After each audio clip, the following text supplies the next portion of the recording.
Ladies and gentlemen, federal employees, welcome to this episode. Today is on Medicare and FEHB, and I get some versions of this question every single day from federal employees just like you, trying to figure out what the best options are for them. Now, if you're new here, welcome. It is so good to have you. My name is Dan Haas. I'm a financial planner who helps federal employees just like you maximize their benefits and retire confident. So again, today is on FEHB and Medicare, and do you need both of them? What options make the most sense for you? Now, what we're gonna do is I'm gonna set the landscape. I'm gonna show you some of the main options and some of the things you need to consider, and then walk you through some of the most popular choices that people actually make, because I've seen a lot of people go through this and see what works and what doesn't, okay? So number one, there's a few things we have to understand. So as a federal employee, you probably understand FEHB pretty well. You know, every year you have an open season, you could change your plan, there's different options, right? You understand that pretty well. Now, when it comes to Medicare, people often get really confused. So there's one clarification we have to make. People often get Medicare and Medicaid confused, and they are radically different programs. They're completely different. So we have to remember Medicaid is for those in poverty. Okay, for people in poverty, Medicaid often kicks in and comes into play. So ideally, you never have to worry about Medicaid. Okay, what you want to worry about is Medicare. Medicare is a system that you've actually been paying into for your entire career. There's a percentage of your pay that comes out every single paycheck to fund the Medicare system. And because you've been paying for it for your entire career, at age 65, you can actually get Medicare Part A free of charge most of the time, assuming you've been in the system your entire life, okay? You get Medicare Part A without any cost at all. There's no premiums for you as a federal employee the vast majority of the time. So that's the good news, okay? Now, when it comes to Medicare, it can be a true alphabet soup of Medicare A, B, C, D, plus supplements, advantage plans. It can get very confusing, but let me break it down and show you the most important elements, okay? So for you as a federal employee, the vast majority of the time, the only two parts of Medicare that you need to worry about at all are Medicare A and Medicare B. Okay, that's it. When you approach 65, you're gonna get bombarded from mailers and all kinds of things selling you everything from supplement plans to advantage plans to whatever. And you want to ignore all of them except for Medicare A and Medicare B in most of the time. Most of the time. Now, like I said previously, Medicare A is completely free for you. You've been paying into the system. So once you get close to 65, there is only one situation where you probably just don't want to, you probably just want to get on Medicare Part A. Even if you're still working, there's generally not any downsides to doing that. Now, the one situation where you don't want to get on Medicare Part A if you're still working is if you have a high deductible plan and you're currently putting money into an HSA. If that's the case, once you get on Medicare, you are no longer allowed to put new money into an HSA. So if you want to still be able to use your HSA, or not use it, but put new money in, then you may want to wait to get on Medicare Part A until you retire. So food for thought. But barring that, let's say you're retired at 65, then yeah, you want to get on Medicare Part A. Almost a no-brainer. Let's say you're still working at 65. As long as you don't have an HSA, then again, it's probably a no-brainer, get on Medicare Part A as well, okay? So whether you're working, retired, whatever, Medicare Part A makes a ton of sense. Now, Medicare Part B, this one gets a little more hairy. I'm gonna talk you through some of the biggest things to consider. So the reason it's hairier is because it costs money. It's not free, right? They don't give it to you for free. Basically, there's a premium, which around 2023 is about $170 a month per person.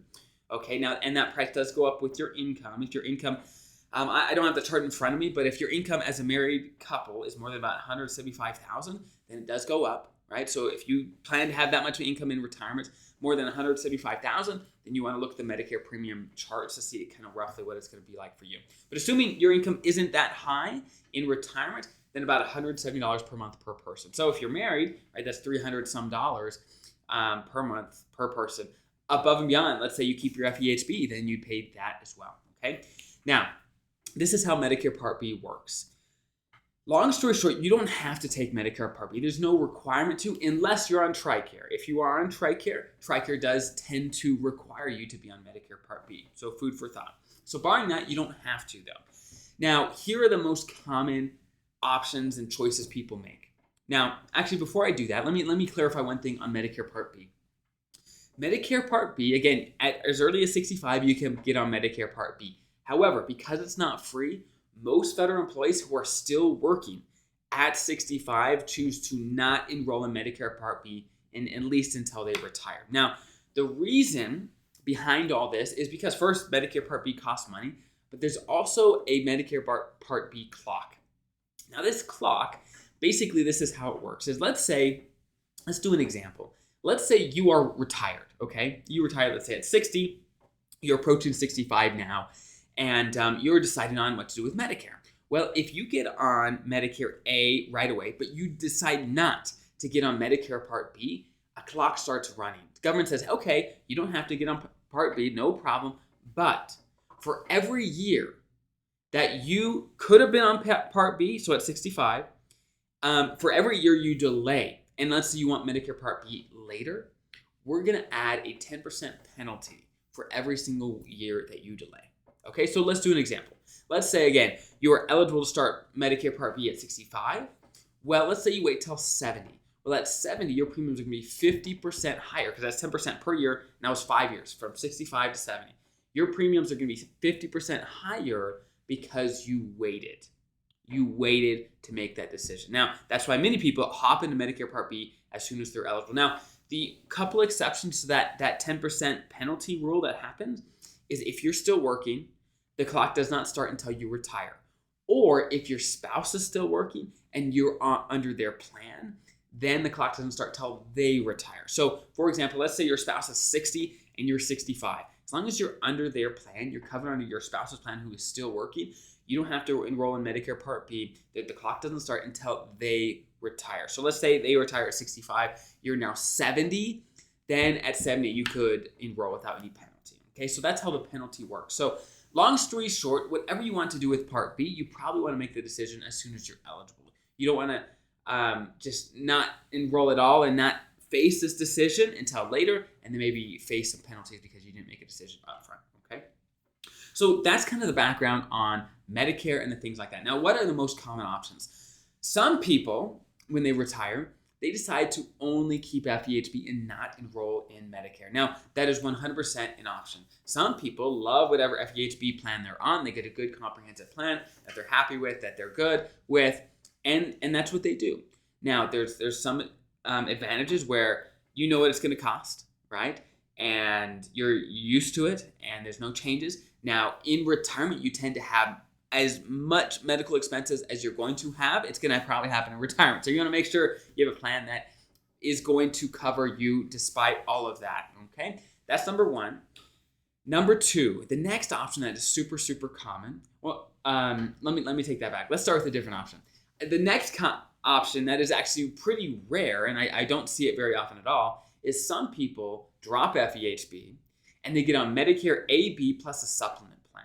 Okay, so for just to give you some context, if you're a non-federal employee, that's what most non-federal employees do, is they get Medicare A, B, and then sort of supplement a supplement plan, advantage plan, something to supplement Medicare so they have some additional coverage, because Medicare A and B by themselves generally aren't enough to be a good plan.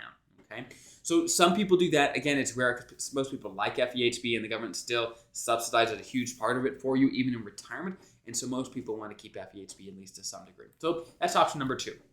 Option number three, which is probably one of the most common. Now, I don't know what all federal employees do. I just know, especially when I'm working with federal employees, kind of the direction most people go. And this is it. What most people do is they get on Medicare A and B and they keep FEHB. Now, often what they decide to do is they tend to get on an FEHB plan that is designed specifically to merge with Medicare, okay, to merge and to work well together. Some plans are designed well to do that. Some plans are designed not so good to do that, okay?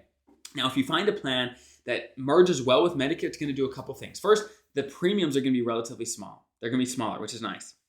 Number two, they will often offer you a reimbursement for a good chunk of the Medicare Part B premiums that you pay. So first, the premium is going to be smaller for those types of plans, and they like you being on Medicare A and B because it becomes primary. Medicare becomes primary. They love that they're going to reimburse you a piece of that to incentivize you to be on their plan, right? And so that is a very common situation. Now, if you pick a FEHB plan that's not designed to merge with Medicare, then it's not going to pay you anything, and the premiums are probably still going to be high. So you want to make sure that it all works for you. Find a plan that merges and it still covers everything you need it to. So that is an overview. FEHB, Medicare, how it works, the things to think about, and the most popular options. Now, if you have any follow-up questions on that, put them in the comments below. We'll do our best to craft future content based on your questions, your concerns. I hope that's helpful. If this served you, consider subscribing. Join the community. It is great to have you. And you guys have a great rest of your day.